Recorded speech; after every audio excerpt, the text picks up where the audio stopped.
Good to go. All right. Let's get Jared on.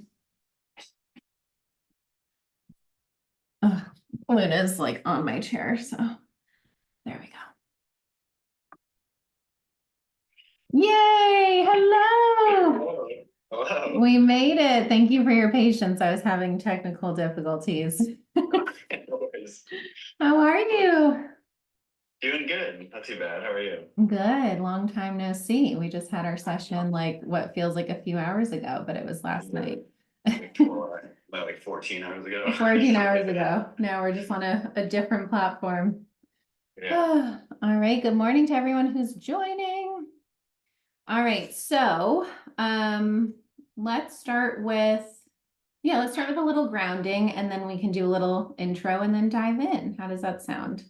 That's perfect. Okay. So, and whoever's watching, if you guys want to join us in some grounding, you can sit up nice and tall, closing off the eyes if you feel comfortable, rolling the shoulders up and back. And let's start by taking a big deep breath in and slowly release. Just noticing how your breath is feeling in this present moment. Noticing any sounds or distractions in your environment. Noticing any thoughts coming up.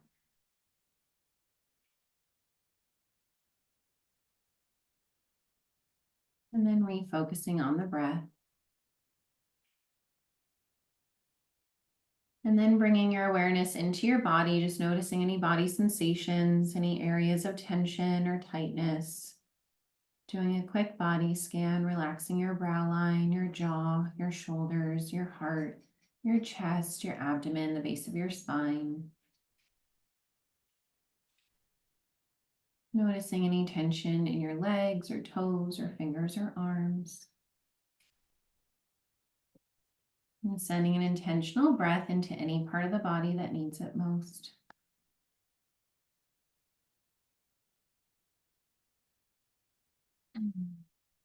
And then noticing any emotions, any stuck, stored, old, or stagnant emotion that needs to come up, or any new or raw emotion, just allowing space for any and all feelings to just be here without trying to change them, but just allowing space for them.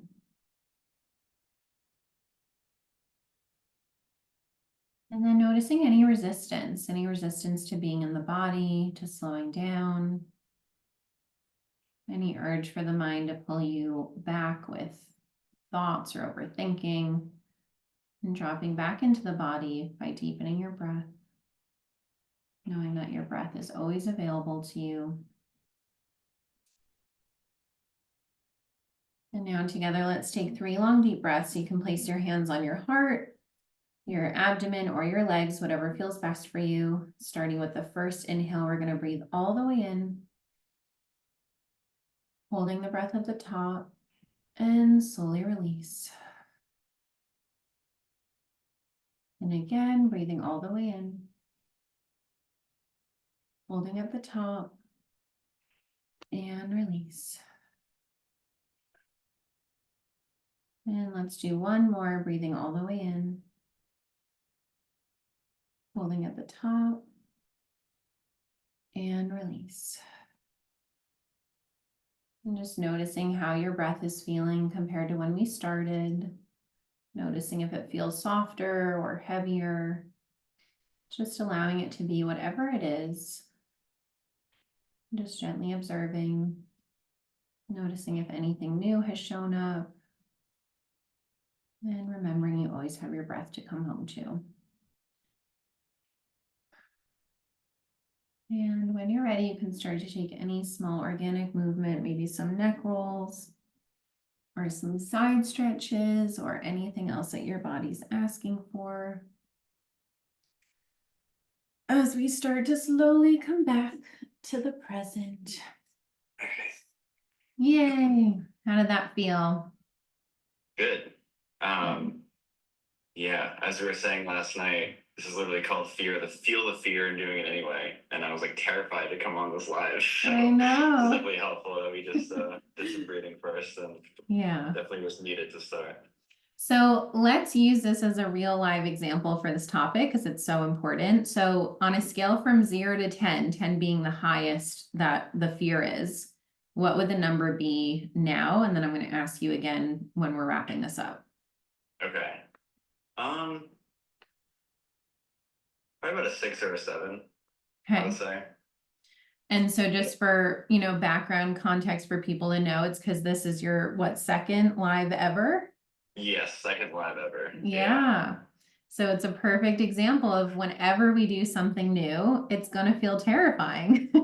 Yes, And absolutely. until we do Like, it. anticipation is always the worst part. Like Hmm. before you go into the thing, it's all the stories that your mind makes up, like before actually doing the thing, and it's like, yeah, it's a lot. Yeah. So Our it's minds good. can our minds can be very active and come up with all of the lies about all the things that can go wrong. But the whole point is you are feeling the fear quite literally, and you are still here doing it anyway. So that is Right. amazing. Yeah. So Thanks for having me too. yeah, thanks for being here. So let's do a little intro. So for those that don't know, Jared was a client starting, I think this April will be 2 years. So like 2 Aprils ago is when I believe we had our discovery call. And just reflecting back on that discovery call, like just what a different person you were then compared to now. Like the best way that I could describe it for people is just like that feeling of when you feel like you're a shell of yourself and you haven't fully like come into yourself yet. Like even Yes. just like physically, energetically, all of that, that's kind of how I view it. And then through our like almost 2 years together, it's like you've come out of that shell and you're like fully alive and living, and it's just wild. It's insane. Yeah. Just thinking about the difference, it is really incredible. Yeah. And like I always say, thank you for everything so far. I'm really grateful, and I'm just really grateful that we connected. Yeah, me Um, too. it's been a journey for sure.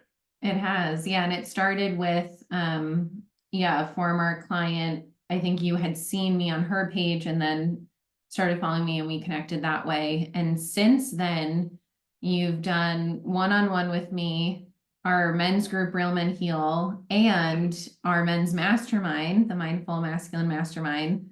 And now kind of back to some one-on-one. So you've really Yeah. like just gone all in, which is really so powerful and just such a powerful testament to your willingness to lean into the discomfort that is this work. Mhm. Um, Thank so you.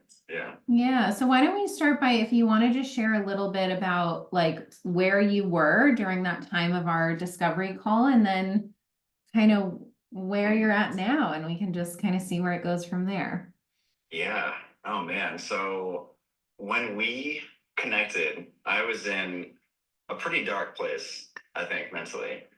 Um, I was realizing it was a funny time where I had just turned 25. And of course, that in itself brings up a lot of emotions. It's quarter life crisis time. Mhm. And I knew there was a lot that I wanted to do with my life. And I realized at that point, I just hadn't done any of it yet. And I started to feel the fear and the push. And I was just like, like the voice inside me was saying, you need to start doing this stuff or else it's not going to happen. And I think realizing that was really powerful. And at the same time, I knew I needed some help to get there and to start doing the things because moving to New York was one of those things. It was also an interesting time where I realized that I was putting everybody around me first Mhm. and completely, I didn't even know I was doing that. It was Yeah. just so normal for me at the time. Um, and eventually I was like, oh, this is probably why I feel pretty terrible because I'm not listening to myself. And um, yeah, at that time, I knew there was a lot that I wanted to be doing, and I knew I needed help to get there. And then that's when I came across you on Instagram. You said from your former client that shared, and then yeah, it just felt right to reach out, and here we are. Here we are. Um, that was a very roundabout way of going, like getting there. There's leaving out a lot of details, but it's kind of like the start of it, I guess. Yeah, and share with people, where do you now live? Yes. So now I live in New York, Yeah. which is insane I had to wear my because New York sweatshirt. It was only fitting. yeah, it was just such like I still can't believe it. I've been here for 6 months now. And I mean, during our discovery call, we met for different reasons, but at the end of our discovery call, I remember saying to you, "Oh, and one day I would like to move to New York," but that's just, that's like down the line. It wasn't really Right. something I was even, it felt so far out of reach for me mentally because of where I was. Mhm. Um, and now, yeah, I'm here and I'm so grateful to be here. And it's just really, it's insane. And Yeah. I've learned so much just by breaking through that barrier Mhm. of like imagining it, having it be a dream, and then being here was really wild to go through and to be experiencing now. So Yeah. yeah, it has been a journey for sure. Yeah, I think it's such a good example of when you were sharing in the discovery call that it wasn't even like you were coming to me saying, "Hey, I have this goal of moving to New York. Can you help me get there?" It was more of just like this kind of afterthought of like, "Oh yeah, I would like to work on just feeling good and putting myself first and feeling less anxious, all that." And then like maybe one day that could be cool. Like it was still this kind of fantasy. And when Yes. I hear things like that, I'm like, oh, okay, this is what your soul is wanting. And so let's get you there. But as we know, this work is all about building the internal safety that we need to actually feel safe to put ourselves first and to make those scary moves and being able to be with the fear of like how this affects our attachment relationships and families because you coming from Rhode Island, like your whole family's there and your friends and like your whole Yes. world. And that's something you and I share in common is that I also have that. For those that don't know, I'm from New York, so my whole family's there. Everyone I've ever known is there. And so being, leaving that, moving to California, in your case, leaving Rhode Island, moving to New York, it's terrifying because it brings up all of the fears, all of the unknown. You're basically just leaping into this like big unknown world of, am I going to like it? What is it going to be like? How am I going to feel? How are people around me going to take it? Hmm. And that really was like the epitome of you putting yourself first, I think, probably for the first time in your life, which is Yeah. wild. Definitely, especially at this magnitude of making a move this big, and that was one of the biggest things we talked about. I was terrified of of course like what my family would think and like what all my friends would think and just everybody, because I'm very close. We're all very close, and it was just a really big change all of a sudden for me to say I want to move. It's Right. just like I was terrified of like what talking to my family about it and like what they would say. Hmm. And of course, it was a shock in the beginning, but I'm so grateful that, after talking about it, I think it's made, in my opinion, because I feel better now. I don't feel like I'm holding myself back. It's made all the relationships better because now this is something you always talk about too. But now that I'm feeling better within myself, Hmm. I'm better within the relationships as well. And that's such Yeah. a big part of it. Um, and yeah, it's just I'm grateful that they were supportive. Hmm. Um, but yeah, it was just a really, really big, scary change. And of course, the first few months were really hard, Hmm. because we talked about this too. It felt like such a fantasy, and Yeah. then all of a sudden I was doing it, and it was such this liberating feeling. Um, and then I remember when I first moved here, I was only here for a week, and Mm. then I knew I was going back home, the week after to get Walter, my cat, and it was also my Walter. dad's wedding. Yeah. So like when I was there the first week, I knew I was going to be going home, and I was like, okay, like I'm here, I'm going home next weekend. I kind of was prepared for that, and then when I came back, that's when it hit me. I was like, okay, I'm really here. Yeah. um, It's like the which epitome of titrating the experience. You're like, okay, I'll do a week and then I'll go home and then I'll do more than a right, week. exactly. Yeah. So yeah, it was really all that to say. Yeah, it's really, really big shifts. And I'm just now I can say I think it was probably the best decision I could have made for myself, for Yeah. sure. For so many reasons, but um, yeah, there was definitely a lot of fear and anxiety and like, what if this happens? Or like, oh, what if this goes wrong? All that stuff came up first, but I'm lucky that, it's been a really good experience so far. Yeah. And I think it's just such a powerful testament to like when we first met, as we know, like coaching prices are way different than traditional therapy prices. So like Right. I remember when I first told you my rate and you were like, oh, okay, like I'm gonna need to think about that. And like it wouldn't make any logical or practical sense to invest that much because you're working your job, you're living in Rhode Island. Like it's not like you just like had that laying around to spend, but Yes. and also it was this fear of like, what the hell is my family gonna think if they know that I'm spending this much on my healing? And I can relate to that because I remember the first time I ever invested in this healing work and I called my family. I was like, guys, this mentor is like really expensive. Like I'm used to paying like a $15 copay for my, free therapy. And I was like, I don't know, but like my body just says like, yes, like you need to do this. And, Yes. obviously it was the best decision because now I've not only done that work on myself, but I'm able to do it with clients like you. And I think yeah, it's such a really powerful example of like you several times, not just, I mean, New York being kind of the culmination of all of that, but really starting with that initial decision of like, oh yeah, I could go for this free therapy, or I think you even were in the free therapy, and then I think yes, I remember this. Yeah. Yeah, I and was then I seeing think another you, therapist, and like it got to a point where she helped me a lot, and I was grateful for that experience. But then I just got to a point where I felt like it was the same thing, and I knew I needed. I started asking her questions where I was like, I know this is happening. Like, why do Yeah. you think that is? And then it just wasn't. I wasn't getting to the root of it. That right, was the immediate difference that I noticed. Is like with that therapy, it was more talk therapy. Mhm. But with you, of course, it's more nervous system healing right, and getting to the root of the problem and the anxiety. And immediately that first session that we had, I remember saying, okay, this is so different.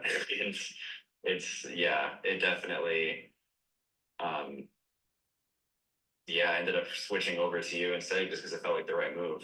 And that's yeah, exactly what it was for me too. Like after that initial shock of the price, of course, like hearing that was terrifying. yeah, I had the feeling, follow the feeling. I was going to say it like that. My gut feeling was saying this is what I need to do if I want to get out of the position that I'm in. yeah, And yeah, it was just yeah, it changed so much that initial decision. You yeah. hear that so many times about people making like an investment in something that's terrifying, but they know it's what they need to do, and Mhm. then it ends up being this life changing decision that they made, and that's kind of Right. what I feel like this for sure has been.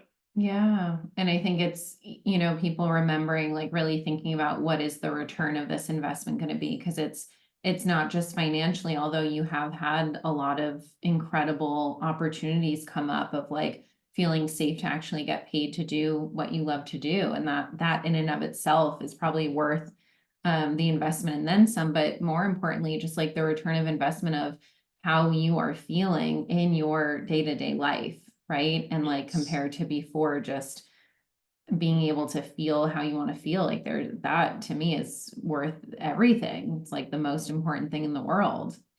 definitely, Yeah, absolutely. yeah.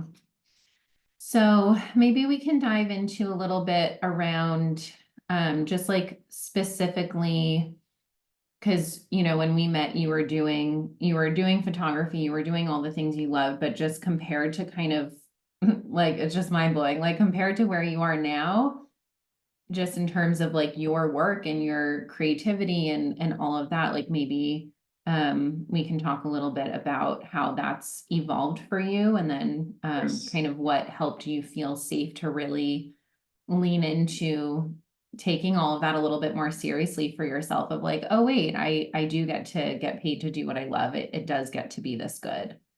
Right. Yeah. Oh my God, there's so much that's different now.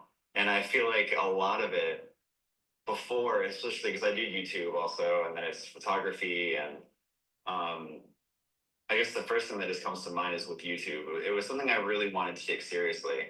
but I was procrastinating so bad because I was so afraid of putting out a video that wasn't like perfect. It was always a fear of just, it's so funny looking back on it now, like what was actually holding me back, but it was the fear of it not being perfect, fear of judgment, and to the point where it would take me months to put out one video. Um, and now, luckily, through us working together and just like letting go of all the need for it to be perfect and like the fear of just whatever I was even afraid of at the time, it was just, I think I just had so much else clouding my head that I just couldn't produce in the same way also. Yeah. But taking a few months to put out a video to recently, I was just making one every week, which has been amazing. That in itself, just having the freedom to not worry as much about it being perfect and realizing that it's more so about making and learning, and then it's just that upward trajectory. Wow. Yeah. Of it, that just makes it easier as you go along. Yeah. There's no such thing as perfect. Right. And I think part of it too is just the money side of it is tough. I remember, I think to come moving to New York, we talked about this, the first photography job I got, the budget was way higher than what I was used to getting. It was because it was the first time I was doing a job for a company that could pay like a lot like that. And I almost passed out when they told me, because I almost told them like, I was used to getting paid like $150, $200, which was awesome to me because I loved it regardless. Which that in of itself was like a stretch, because remember the first time you were like, I don't know what to charge, like maybe 50, and I'd like, Jared, you are charging more than that. And then I think we landed on like 150. That was like the stretch for you. Yes, that was like the cap. And then this company reached out and they asked what my rate was, and I asked them what their budget was, because I had a feeling I had never worked with a company at that scale before. So I asked what their budget was, and they came back with like a certain number that was more than it was. I don't know. It was like definitely a lot higher than what I was getting paid before. Right. And I was like, I almost passed out, and I got up. I had to like stand up. I was like, this is insane. Like, what is going on? Yeah. But then I sat back down and really thought about it, and I was like, yeah, this is what, it's a big job. And it was like a lot of work too. It was 2 days where it was 12 hours each of me shooting, standing, running around the event. And then just the days of editing too. But yeah, I think a lot of it, I felt like it's a weird thing when you start to do what you love and get paid for it. Because it almost feels like it's greedy. It's like you start to feel like, oh, like I love this anyway. Why am I like getting paid? But right. It's part of I don't know. It's a beautiful thing, and it doesn't come naturally.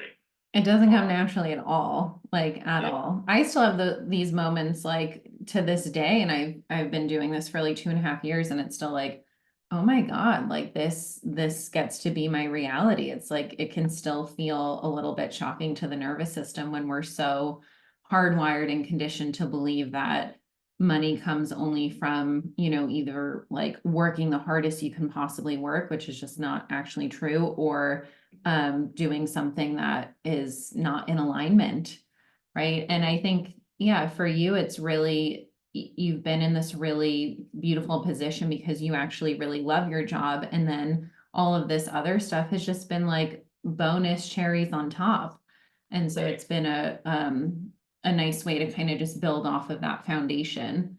Whereas I know at least in my experience, it was like I was very out of alignment and then just needed to kind of make the drastic move. But it's so true. The nervous system is used to receiving or associating receiving money in these certain ways.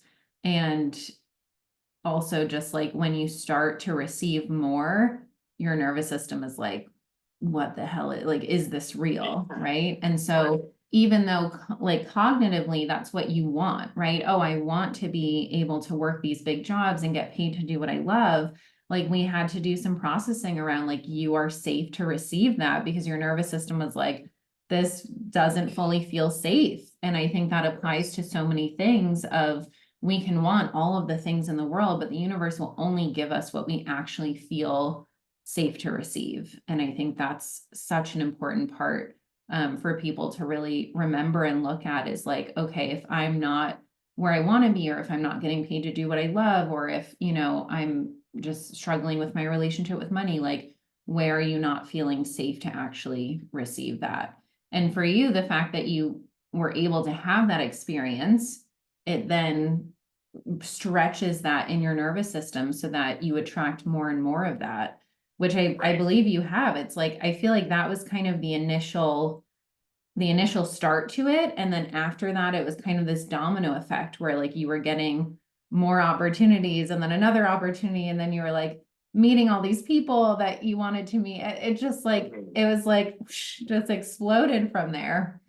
Yeah, it's really crazy. I think that initial shock was the first time I felt the feeling of like getting paid to do what I, to that extent, what I loved. And then you feel it once and you feel a little more comfortable with it. It's just like anything that terrifies you. Like you feel it once, you process it, it gets a little bit easier the next time. Mhm. And then the more and more you do it, the more normal it feels. Yeah. And it's just that initial shock is like, whoa. Yeah. It's a lot. And yeah, just like anything else, it's like the more you do it, the more it happens, the more it feels normal, and then that's when the more it just comes to you. And when you Yeah. start accepting it and feel the gratitude with it, it is pretty incredible. Yeah, because now if you were to receive that, it would still be like, oh wow, this is amazing, but it wouldn't make you pass out. It would be like, oh, okay, this actually gets to be my new norm. And I think Right. that's it, that's a big thing with money, is like it really, because money is energy, it's really just like, well, how much of that energy can you hold? And like, in terms of value, it's just the value that we place on it, right? So when you start to get comfortable with larger numbers, it doesn't feel as shocking, but compared to where you were, it's like, oh shit, this is like a huge deal. And then Yes. that becomes your norm. And then you stretch a little bit more until that becomes your norm. And you just keep stretching and stretching until you're playing with bigger and bigger numbers. So it's fun. It gets to be like a fun, like, how safe can I feel to receive more and more? And not just financial abundance, but for you, it's been, a lot of it has been social, right? Like Yes. when we first started, it's like, I want to be in community, and especially moving to a new place where you're like, oh, well, I don't even know anyone. And in Right. such a short amount of time, like, you have really stretched your internal safety to be able to attract people that are really in alignment, like people that you genuinely are like, yes, let's spend time together. You're even moving in with one of them. Like Right. it's all really crazy to witness, but it's a testament to your nervous system stretching in that way. Right. Thank you. Yeah, it really is insane to compare my social anxiety levels. And I think so much of it is because I wasn't happy with who I was at my core. So of course I'm not gonna walk into a room and be like, hey, like it's like not, I'm not gonna be myself if I don't feel like myself or like my true self. Right. So I think that makes such a huge difference. And that wasn't even something I was aware of at the Mhm. time because I was just so used to feeling that way all the Right. time.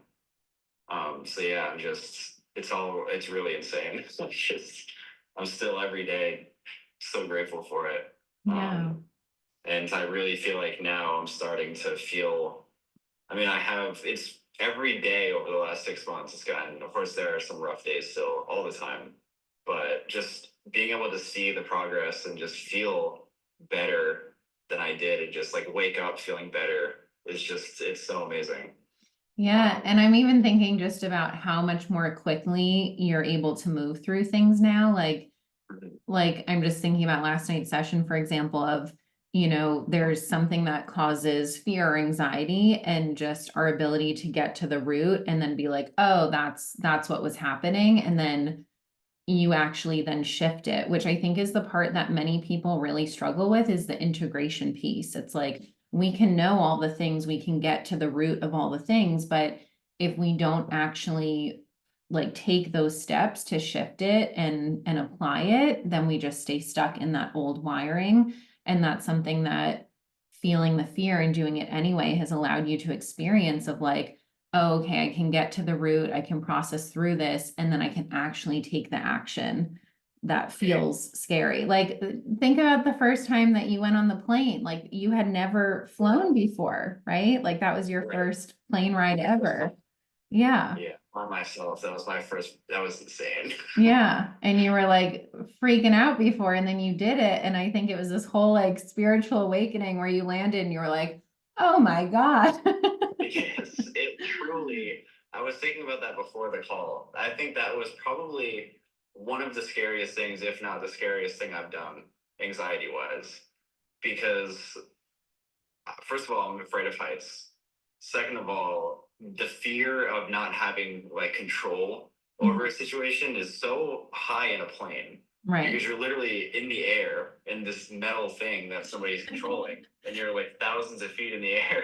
Yeah. And you have no control. You're just, but obviously that's a plane. That's what flying is. But to me, just having the fear of it, it was just really strong. Um, and for 2 weeks, from the 2 weeks that I booked it to getting on the plane, my stomach was in knots. Mhm.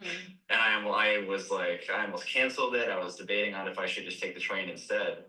Um, and I remember literally to the point where I didn't want to like talk to anybody about it because I didn't want to make anybody else nervous. Yeah. You also get superstitious where you're like, if I talk about it, then it's gonna happen. Exactly. Yeah. Yeah. So I just didn't say anything about it at all. And then before, like as I was boarding the plane, I was like, should I text my mom? Like I almost like wanted to tell her I loved her. I was like so genuinely so terrified. Yeah. And then getting on the plane and taking off was the worst part. Like I definitely had a full blown panic attack. Like I was like gripping onto the seat, like the arms of the seat, and just heart was pounding. Um, and all the way until we got up into the air. And then I just like it's really insane. I'll get to that part after this, but like just like being in the air, I was still terrified, and then just looking around at everybody else on the plane, everyone was just so calm. The flight attendants were laughing, telling jokes, and people were just reading and sleeping. I was like, okay, I think we're fine.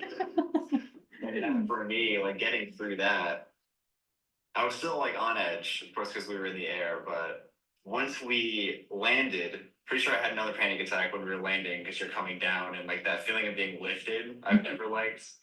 But landing on the grounds after feeling that fear and getting through it is probably one of the most incredible things I felt in my life because my friend picked me up after and we were talking about it, and I was like, what am I afraid of now? Like with moving to New York, Right. in my head I was like, nothing will top the feeling that I felt when we were going up in the air, and I literally thought we were gonna like crash, and just the anxiety that I felt in that moment was just, I for sure felt every emotion on like the spectrum like Yeah. possible. Your life flashing before your eyes. You're like, this is Yes. it. Yeah. Yes, so I was like, this is not normal, but it's such a normal thing. Obviously, it's flying, but when you have anxiety, it literally makes it feel life or death, as we like Yeah, when talk you've about all never the done time. it before, it was like a brand new experience for you. And which Yes, is again like such an example of we don't do things that would actually be helpful to overcome those fears because of the fear. And for right. you, it's like you felt the fear and you did it anyway, and then that helped you release and shift the fear. And then it led you Yes, to doing other similar things like taking, what was it, taking the subway for the first time in New York. yes, You're like, yeah, what is this wild land of the subway in New York City? yes, And then now that it's like your normal thing where you do it all the time. right. Yeah, I started. That's when I find it opened my eyes to that feeling. I'm so fascinated by that idea now, because I noticed it's the same feeling every time you do something new and scary. Mhm. Obviously the plane was just such a bigger deal because it was more dangerous than like the others, in like dangerous in terms of what else I was doing, but it was the same feeling where for me, like talking social anxiety wise, like talking to somebody new that I wanted to introduce myself to, it was the same gut wrenching fear, Mhm. but not as intense. But I knew because I did the plane, I was like, okay, this is the same feeling. My mind is going to make up all these reasons to not do it, but it's just your mind trying to keep you safe.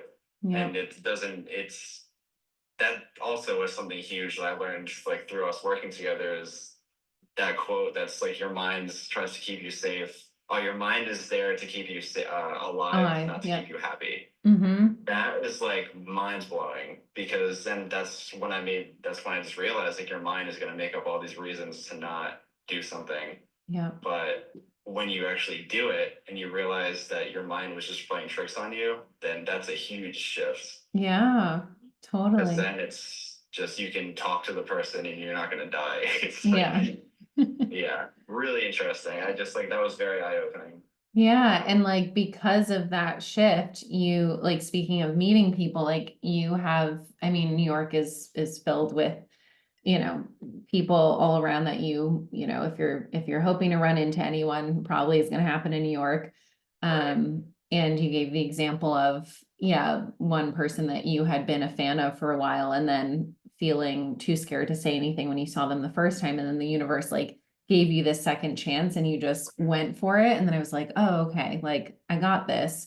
Right. And more importantly too, like really for you, it's been seeing yourself as an equal and as just another one of those artists, right? Like, oh, these are people I admire, but also really owning your own wisdom and gifts and creativity and worth. Because again, like you could be the most talented photographer in the world, but if your nervous system is stuck in survival mode around it, you're not going to feel safe to actually share your gifts. And, you know, you've done such a beautiful job of that so far, which clearly you have some fans on here because we have the photographer goat. And then, We've been following each other for a while, and I mean, Zach, your portraits are incredible, and thank you. That's cool. Thank you for saying that. oh, Jared Um, inspired me into getting out of my comfort zone and dealing with that pressure better, especially through that's so cool. photography. But I hope many people get their own Jared in their own hobbies and make it through. That's so sweet. That's so awesome. I really So appreciate that. sweet. And it's so funny, like exactly like you were just saying. I think like for the longest time, I'm still working through it, and I've Yeah. definitely gotten a lot better. But like the first time I met somebody here in New York that I really looked up to, we talked about this actually one night. I almost again I almost passed out Yeah. because I was all of a sudden surrounded by people that I really have looked up to for a while, and I've admired their work, and they're really inspiring to me. And then I was there, like talking to them, and then it just all of a sudden, um, it like you're saying, it didn't feel safe to me to all of a sudden like be in that situation.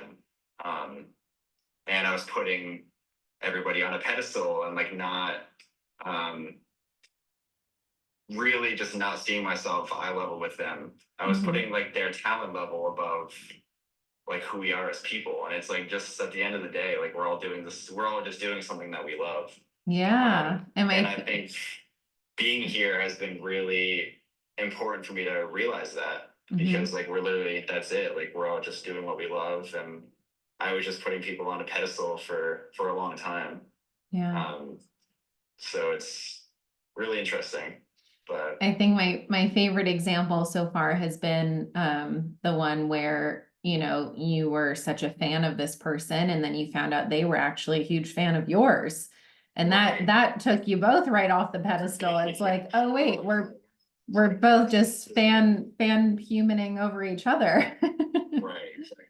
Yeah. um it's really, I'll say it here because we're talking about it, but I said to you last night that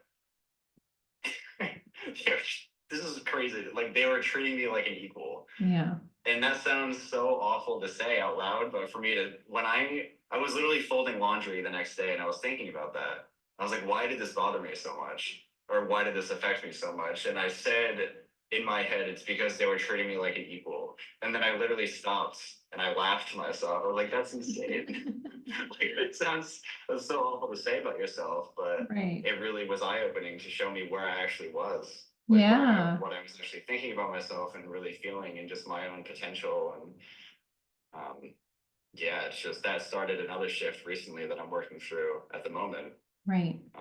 It's like we're just doing what we love and that's it. Yeah. But And it's it's insane. yeah, it's showing you where like you said, like how you've been viewing yourself, like even just the fact that your nervous system and your mind would expect to be treated less than an equal, right? Like Right. that says a lot of like, oh, how are you treating yourself and how are you viewing yourself? And where do we get lost in these external factors that actually don't have any importance, like followers or subscribers or things Yes. that like our egos can just make so much meaning around.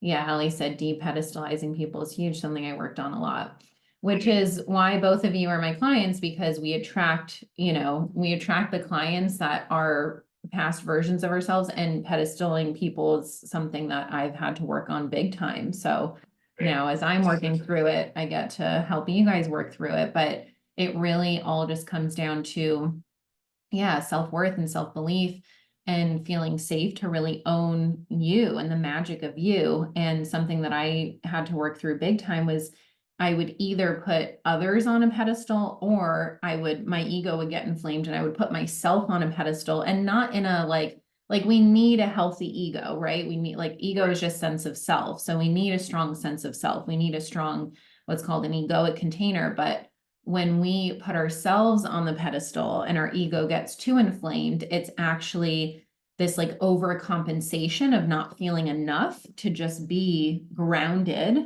and equal with everyone else. So I would either put myself on the pedestal or I would put other people on the pedestal. And either way, it's just the root of that is, oh, I'm not actually believing in the magic of me. And I'm believing that some external thing, right? Followers, money, whatever it might be, that makes meaning about that person. Right. And I was listening to this podcast last night, and they were talking about like, well, would you ever like, if you think about it as, if you view people who have more money, more followers, like whatever, as more worthy, would the same apply for people that don't have as much? So if you're looking at someone with less money, are you devaluing them? Are you saying they're not as worthy? No, of course not, right? Like, so when you think about it that way, it's like, well, if I'm not going to say that someone who makes less money or has less followers or whatever the external factor is less worthy, why would I be making this person who has more of those things more worthy? And then we have to look at how we fall into that of like, again, either the over or under pedestaling ourselves or undervaluing ourselves, because either way it is undervaluing ourselves.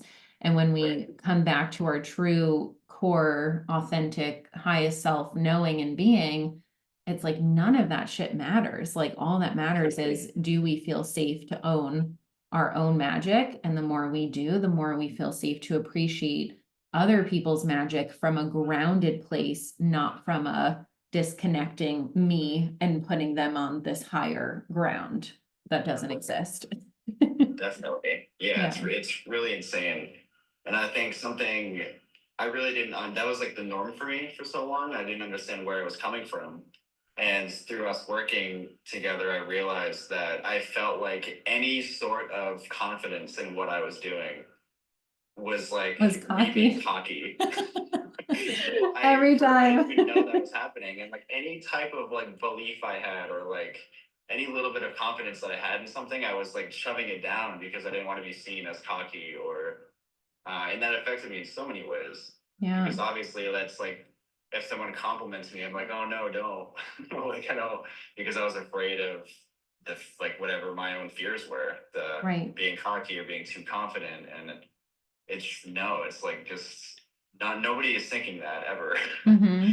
It's really crazy. Yeah, which then we have to look at, how is that affecting like our ability to receive a compliment? How is that affecting our ability to receive income or the things that we want, like other things in our lives? So Right. it's all interconnected. And then if we really break down the root of, well, this fear of being too confident or too much or too cocky, like the root of that, as we uncovered last night too, is really loss, right? Like, oh, if I come off this way and I'm rejected for it, then I may lose people. And that younger part of us, our inner child, is terrified of that. And so we're going to then do anything we can to stay small.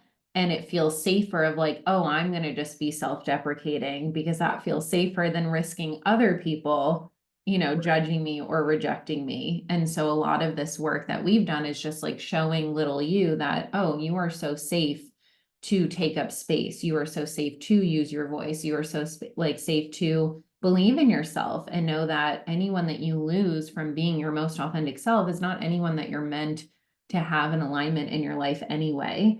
And Right. as you've seen, the more you that you have allowed yourself to be, the more that you have attracted people into your life that you would have never attracted before because you weren't in alignment with your true self. So Right. it's, you can see so easily the difference of those two things. Definitely. Yeah, it's really insane. And like before moving here, it's so funny. My expectations for what I wanted it to be like moving here, like I had my dreams and like my idea of what it was going to be like. But it was to the point where I was like, okay, I know exactly what neighborhood I want to live in. So now I'm going to find 2 or 3 other people that are also artists. We're all going to do YouTube together. It's going to be great. And then when I actually started, that was like my dream and that's what I wanted. Mhm. And that's what I was kind of hoping for right off the bat. And then obviously when I started looking, at apartments and trying to find roommates, it was a lot harder than it just knew that probably wasn't going to be the first step Mhm. that happened. But I still knew I wanted to connect with that type of community of just I wanted to find people who are also making stuff here. Because coming from Rhode Island, it's Providence is a very creative city. There's a lot of really talented people there. It's such an awesome space to be in. And for me to move to a new city, I was like, oh no. Like I know there are people there too. But I had no idea where to start Mhm. and like how it would happen and like where they would come in. But I knew at some point, I was like, I'm gonna meet people at some point.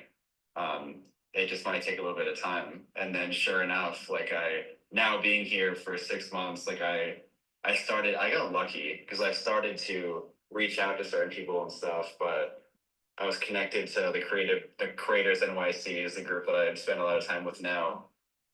And I became friends with the founder of the group, and now he does YouTube. He's a photographer, videographer, and now we're gonna move in together. And it's like that's what I wanted initially. Yeah. Uh, and it's really insane. And like all the fear is coming up around it. And but now, like you said, I'm starting to because I'm making more YouTube videos myself, and because I'm feeling better about myself as a person and just creatively in general.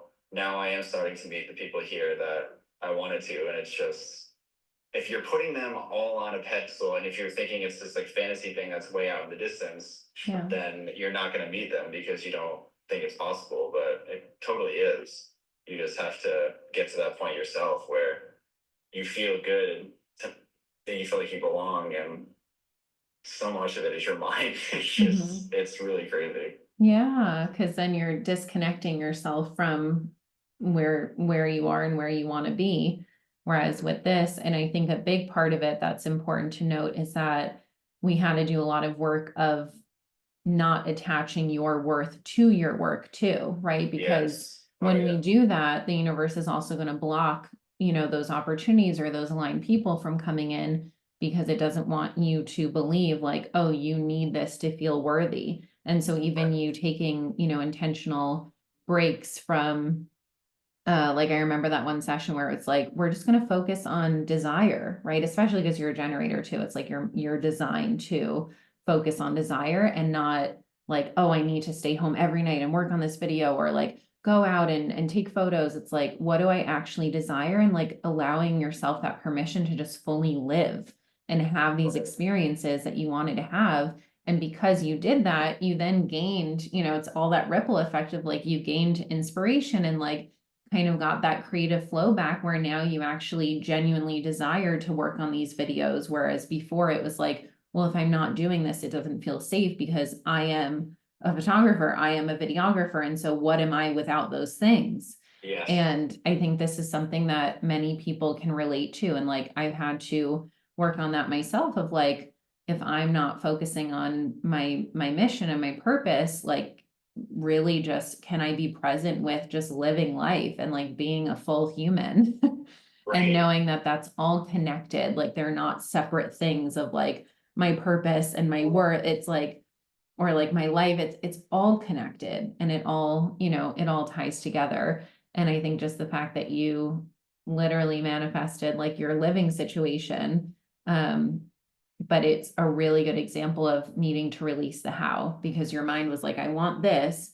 And the universe is like, okay, we hear you, but you can't control it. You have to release the how. And so you had to go through some other steps to now get to this place where you are, going to be living with another creative and someone that is really in alignment. Right. Yeah, it's also true. Like New York moves very quickly, and Mhm. I was months in advance on like, which is okay, you can do research and stuff, but I was every single day, months before the move, was looking online, trying to find roommates, trying to find a room, trying to find apartments, trying to figure out what neighborhood I was going to live in, like, which is like good to do, but I was like taking it to the extreme. Mhm. And then it took a while for me. That whole process really helped me to be with the unknown, Yeah. because I couldn't do anything else besides just wait and see what happens. And that was so hard for me, but Right. it was such a good thing to go through, because it opened my eyes a lot. Um, and the self-worth thing you were just saying too is I had a really good conversation with one of my friends. He just popped in here a little bit ago. Actually, I'm not sure if he's still here, Oh, but his name is yeah. Ryan, and we were both just talking. He's a photographer and he tours the bands, he's a graphic designer, and we were both just talking about that idea of like self-worth versus um like your work, and separating yourself. I truly was only see I think it came from a place of pain also. Like I just truly didn't know. I like really pushed myself down and was only focusing on photography and YouTube before. Like it was my escape, and it was my comfort to go out with my camera, which is a beautiful thing. But I really didn't know who I was besides that. Yeah. And this whole journey now of like healing and going through this work with you and now being here in New York, it's like that can't be the only thing. And I Right. saw that firsthand being here, because I was out shooting every day, I was filming videos, and I was like, why am I not happy? Mhm. It's because I just fully was not present. Yeah. And I was focusing so far ahead, thinking about like we had a conversation about that, and you said something really eye-opening. Um, and it was just the idea that like I was always looking ahead all the Yeah. time. All the And time. like I all the time. And like I knew even when I was 15, I was like the first time I was in therapy, I was like talking about I didn't feel like I was doing enough. I needed to Mhm. be doing more. Um, and my therapist then was laughing because I didn't even have a car yet. And I was like, I'm not doing enough. Like, there's so much to be doing. And she's like, I, please just be 15. yeah. And my mom too is always saying that. And like now just being here, I finally realized I was doing it, because I'm literally here in New York where I've always wanted to be. And I was doing the same exact thing. Thinking like, okay, what am I actually doing here now? Right. Like, you're gonna live your life. That's why you're here. Right. You were Just always being kind of in the future tripping, and it was just like this coming back to the present of like you literally are where you've always wanted to be. So now let's enjoy it before rushing to figure out like, well, what's next, right? Because that's our Right. nervous system just staying stuck in the future, which really is just an inability to feel safe to be in the present. And the whole point of this work is feeling safe to be in the present, because as we know, trauma disconnects us from the present. We're either stuck in the past or living in the future. And it's like, oh, wait, you just got to this place that you've been working so hard to get to. Let's enjoy it and live a little, and like let yourself just be. Yes, definitely. It was a concept that was really eye-opening for me, because that was the first time I was actually thinking, okay, like there is more to this, of course. And it's like now it's time to really just focus on how I want to, like focus on desire, like you said, not just obsessively doing the things because I felt like I had to. Yeah. It was more about learning who I am as a person besides these things that I was really putting so much weight in. Right. So yeah, that's just been a really eye-opening. We are not our work. Right. we're humans. Like we're people besides that. Yeah. And because you released a lot of that control, like you have allowed your work to really evolve into like these new directions that you couldn't have even imagined, or maybe you imagined them, but you didn't really like have the space to feel comfortable going into those directions. And that's a byproduct of just allowing things to unfold naturally rather than always trying to like figure out the next move and like need to know this and control this. And it's like, oh, let me just live and experience and grow and let things unfold and come back to the present. And I think it's just, yeah, a really relatable thing that we do where we intertwine our worth with our work. And that's something I've had to work on so much, where it's like my perfectionism. First of all, I didn't, before starting this healing work with my mentor, I didn't even know I had perfectionism, because I associated perfectionism with like those kids at school that like always needed to get the straight A's, right? Or like always needed to do the best of the best. And I was the kid in school. I'm like, if I got a B, I was fucking celebrating. I was like so happy that I just passed the damn thing, because like school was not my forte. And so because I had this association of like school, I'm not, book smart, like I am book smart, but my younger self was always thinking like, oh, I'm emotionally intelligent, I'm not book smart intelligent. So then I would attach my worth onto being emotionally intelligent. And then when I started this healing journey, I realized how much perfectionism I had around my own healing, because I'm like, oh, I'm a therapist, I know how to do this, like I should know how to do all these things. And my mentor would continually have to remind me, like, you are human. So like all the things that I help my clients with, like I need to do on myself as well. And being able to detach the worth and the meaning from that, and not attach on so heavily of like, oh, this is my thing and this is what I'm good at and this is what I'm needed for, because then again, we're still placing that like safety and that worthiness on the thing outside of ourselves rather than internally, and knowing that like I could be selling hot dogs on a street and quitting my whole business, which I would never do, but like, and I would still be just as worthy, right? Like that's the beautiful thing, is when it comes from the internal, everything that happens externally is just a reflection of that. And it just gets to be like bonus, because you're already feeling safe and secure and connected to your authentic self, without needing all of that to like validate it or, make you feel whole again. Right. Definitely. Yeah, because if you feel secure and happy with what you're doing, then it doesn't matter how everybody else reacts. Right. It's all just a bonus, like you said. And even if someone doesn't agree, it's like at the end of the day, of course, depending on what it is that you're doing, but if you're happy with it, like talking like art wise or your career, like if someone disagrees, it's you're not going to just not do it anymore because they don't like it, because then you're not going to be happy. So it's, Yeah, if you're happy with what you're doing, at the end of the day, that's what matters, because then you'll feel exactly. fulfilled. And Exactly. that's something I never really knew or like was aware of.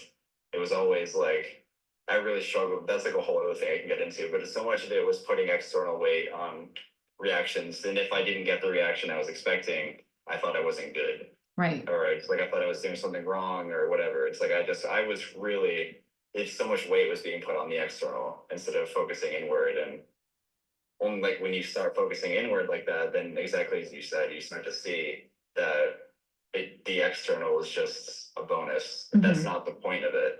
It's what you're doing. That's what matters.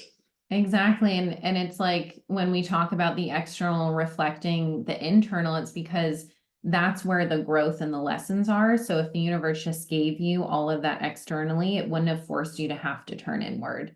And then you wouldn't have learned the lesson of, oh, I'm actually placing all of this weight on these external things. And then you wouldn't have ever developed that internally. So then it's like, once you start relating that way, then the external starts to reflect that. And it's almost like the universe is giving you that reward of like, oh, because you now feel this way about yourself, I can give you some of that external as well to match that.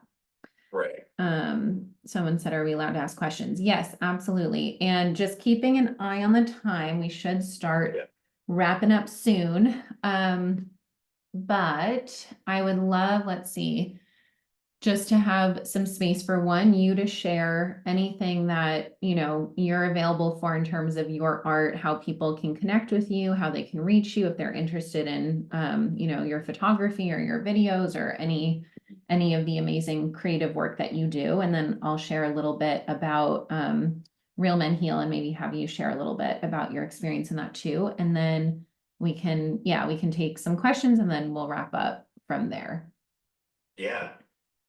Yeah, that all sounds good. So, I mean, on my Instagram is where I post all my work, or most of my work anyway. Winslow_J. And then my YouTube channel, I'm posting on, I do photography videos, and I've also started talking more about this stuff, like this life in general and anxiety and my experience with this move, and I'm kind of documenting it. So it's also my name. It's actually linked in my bio, I think, on here as well, but just Jared Winslow. Um, and then, yeah, I do have a website as well, which is also linked in my bio too. Yeah. And you have a book, because since starting this work, you have a whole book about all of the stuff that we're talking about. Right. Yes. Yeah, I do. I have a photography book, yeah, that I put out, and it was kind of like my journey of it's called Following the Feeling. And it was just how photography was really the thing. It was my escape. It was my first, really my first way of feeling I could express myself. And then I had the pull to move here, so then I followed that feeling, and now I'm here, and it's just it all ties together. It's really crazy, but the feeling is our gut and our intuition. If you follow that feeling, you never know where it's going to lead you. So Yeah. And yeah, that's on my website as well. that ties into the question, how do we really connect to our inner self? So I'll let you just, if there's any initial thought that comes up when you hear that question, like just throughout this journey of, how have you been able to connect more to your inner self? Ooh, yeah. So I think it's by slowing down, which I was terrified of. Yeah. Because when you slow down, and by slowing down, I mean, for a long time, I tried to keep myself busy. Like I always felt like I needed to be doing photography. We talked about photography. I needed to be out with my camera, or I needed to be making a video, or I was working. I needed to be doing something to feel good about myself. What I was actually doing was distracting myself from the things that I was feeling. So I needed to just not think about the stuff that I was producing, and more so just like stop for a second and just take a few breaths and sit and ask how I'm feeling. I think that was the biggest thing. Um, and then that is a good question. Thinking more about, I think it's whatever excites you too. If you ask yourself, if whatever you're doing isn't exciting you, it's like thinking about things that have excited you in the past and leaning more into those things, or trying new things. Like if this looks like it might be fun, then follow that feeling and give it a shot. And see what happens. Because I truly believe, like, if you continue to follow that feeling of excitement, and it's going to lead you to feeling more connected to yourself, because that's lighting you up for a reason. Yeah. So I think that's slowing down, asking yourself how you're actually feeling, what you want more of, and then trying to find ways to do more of that thing. It could be big or small, no matter what it is. I think that's my answer. I love it. I couldn't have said it better myself. I think that's absolutely true. You said some of us fight instead of actually connecting. Some tend to wrestle with their inner self. Yeah, absolutely. And that is the process of really looking at, okay, where have I been conditioned to fight with myself and resist myself rather than actually connect to my authentic self? And oftentimes we need that space, like Jared talked about, of, following what lights you up and exploring who your authentic self even is. Because when we've been layered with, conditioning of trauma and attachment wounding and just the world that we live in, societal conditioning, on, we get really disconnected from our true authentic self. And so we have to allow space to really play with like what that is. And it's okay if we don't know who we are right away, but it's like, can we at least give ourselves the permission and the safety to explore that and know that we are safe to do so? So yeah, I would agree with everything Jared said. And just like, even if you can start with taking 3 to 5 deep breaths throughout your day, noticing how you're actually feeling and slowing down enough to connect to yourself, maybe choosing one daily habit. Jared's like really great example of the daily habits because a lot of my clients fight me on doing them. I have my clients do meditation, chanting, and journaling every day. And you have been so consistent, like from the beginning, and you've really noticed, like, you know, if there are days that you don't do it, like you feel that, right? And I'm the same way. Like if I don't do it, I really feel the difference. So choosing, you know, one slowing down habit, whether it's just breathing, anchoring to your breath, or singing a song, like anything that can bring you into your body. Dancing to a song, that's one of my favorites. So yes, and then if you are needing more support, Jared was part of a group called Real Men Heal that my co-leader Anna and I run. And I believe JP's on here too. Yeah, JP was also a member. And this is a 3-month men's group healing program. So after Jared did one-on-one, we were talking about, you know, it's time to expand and deepen this, you know, the social anxiety healing. And there's just something so powerful about being in a group setting with other men who are healing and doing kind of similar things and just having that safe space. So I know we don't have a ton of time, but Jared, if you could just share real quick, like top few things that you got out of Real Men Healer, just like a few words to describe your experience for people who are wondering about it. Oh man. Yeah. So when you first brought it up to me, I remember being terrified because the idea of being in a group setting and talking about anxiety, especially like with other men, I didn't know what to expect. I was like, oh no. Like, a lot of my fear back then was, of course, owning who I actually am, who I'm very emotional. I'm very in tune with my emotion, and that's what makes me, I think that's what helps me creatively. Mhm. But I was like, kind of afraid of that for a long time because I didn't want to be seen as like less of a man. So when you mentioned this group to me, I was like, oh no. I remember I didn't do the first rounds because I was scared. Yeah. And then I ended up doing the second rounds, and it was one of the best things I could have done, social anxiety wise, because it just made me realize a lot. And like we're all going through so many similar things, you just don't realize it. And just like hearing other men be vulnerable as well, and just talking about their experience was really eye opening for me. Like I went in being super reserved, and then the first person that opened up, I was like, oh wow, this is awesome. Yeah. So yeah, being in that space, I think it was 4 of us in total. Yeah, there was 4 of you. And everyone sharing their experience with anxiety and their insecurities was really eye opening for me, and it normalized it, and it made me feel better about sharing. So, I mean, yeah, it was really, really helpful for me, and I highly recommend it for sure. And you guys in particular had just like a very cute bond. Like I feel like everyone really, you know, sometimes in groups, every group dynamic is so different, but sometimes just naturally, like people don't vibe as well with each other. And it's like, you don't know until the group is together.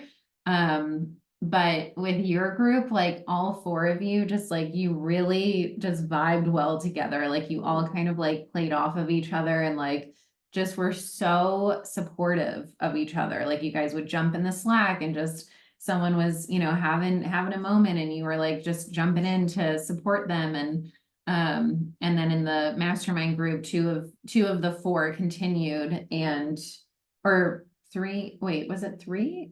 Now I can't remember. I think there were 3. it was 3, yeah. Sorry. It was 3 of the 4 that continued, and then it eventually ended up being 2 of you. And so you had been in a group with that one other person for like a very long time because it was the first group and then the second one. And Right. just being able to like do life together, like being able to come to a common space and be like, hey, this is how my day is going, or hey, I want to celebrate this and be seen in it, or hey, I'm struggling with this and I'm feeling scared about it. Like having that support, and not just the support, because anyone can go and find a support group, right? Like there's always support available, but it's support where we're really getting to the root of things and really helping you focus on the expansion piece. And that's so often, you know, coming from the traditional therapy field, that's so often something that is missing, is we just focus on healing and people can get stuck in that healing phase. Whereas it's really like the whole point of healing is so that you can then go create your life and go live your life and feel how you want to feel in your life. And so, yeah, it was really powerful to witness you go from, you know, the social anxiety of like, I don't even know how to talk to people without feeling I'm going to pass out, to like, oh, wait, I can be vulnerable in front of people. I can support other people. I can realize, oh, this isn't just me. This is all of us as humans. So, yeah, it was such a good group. And then JP said, "Hey, Rachel, highly recommend." He was in the first round. So he was like the beta round of Real Men Heal. And that was also really powerful because he's also done a group and then one-on-one work as well. So you guys are both just such beautiful testaments to this work. And yeah, the third round is now open. So if you guys are hearing these transformations and you're feeling inspired, like, this is your sign to just feel the fear and do it anyway and take that leap, because you literally can't even begin to comprehend. Oh, sorry, my dad called. I think I'm back. It's like, I don't know where I cut off, but I was just saying, like, you really can't even begin to comprehend how your life is going to change. And I can say that from, you know, my own experience, but then also witnessing you develop this life beyond what you could have even comprehended. And so that is available to each and every one of us. We just have to be willing to choose courage and take the leap and choose ourselves, because that's really what it comes down to. And like Jared said, when you choose yourself, that actually is going to be the most helpful healing domino effect for everyone else in your life as well. Just reading the last comment. This network is really bad, but thanks a lot. I'm super grateful. I learn new stuff. Good. That's what we're here for. All right, we could go on and on forever because it's us and we can talk till the cows come home. So we will do this again. But before we wrap up, what is your fear level, 0 to 10? Probably now a 3. Look at I definitely that. went down a lot, 3 or a 2. So it cut down by half or more than half. Yes. And I look feel at, much more calm now than, it's always the same thing. It's like once you get going, once you start the thing, once you get past that initial, the anticipation phase, it's like, it's so much different than you think. So yeah.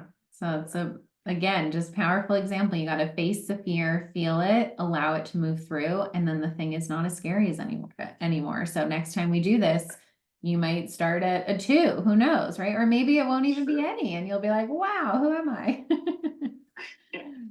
definitely. Yeah, it's so cool. I love seeing it. I love seeing it happen. So Yeah, well, I'm really proud of you. Thank you for facing your fear and doing it anyway and coming on, and just, you know, you are such an inspiration to so many people who are maybe listening to this and are like, wow, I feel stuck and I feel terrified. And just hearing your story is so incredibly powerful, which again is such an example of like, when we choose to do this healing work, it's the most selfless thing we can do, because it doesn't only affect us. It is truly that healing domino effect of affecting and inspiring so many other people. So thank you for being such a testament to this work. And I say it every day, but I'm just so proud of you and cannot wait to continue witnessing how you continue to expand, because I feel like it really has just begun.